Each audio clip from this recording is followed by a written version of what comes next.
मिलल रंगबाज भइल बिया उड़न बाज नहीं फसतिया कि भइल पहिला पहिला प्यार नया मिलल बाई यार पगली हसतिया पगली हसतिया कुछ भी बोलते हो।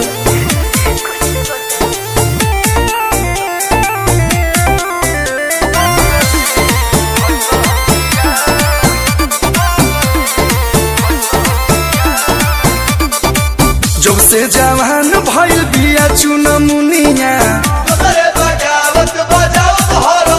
हमर साज परी हज बाबू सब न करे हमरा जनुआ नियन के हुलभ न करे एकर कमर क मशीन उख पेरे के मशीन दरम हसतिया ना मनबो कि भइल पहिला पहिला प्यार नया मिलल बाई यार पगली हसतिया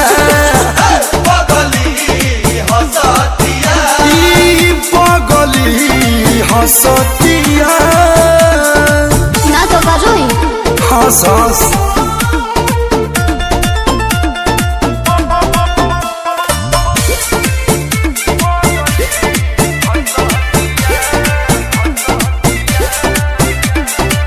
आंसू प्रियांशु के न सटेले पजारा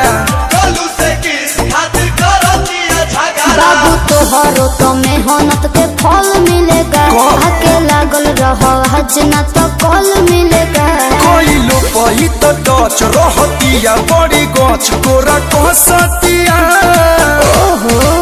भइल पहिला पहिला प्यार नया मिलल बाई यार पगली हंसती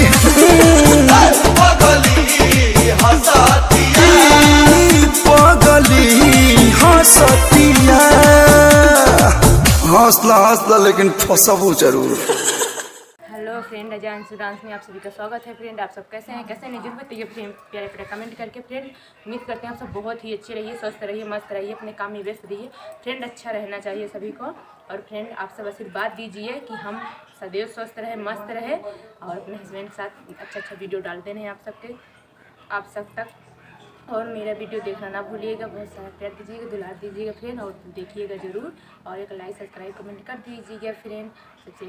और सदैव मेरे लिए दुआ कीजिएगा और मेरा वीडियो देखिएगा फ्रेंड। बाय बाय, फिर मिलते हैं किसी नेक्स्ट वीडियो में।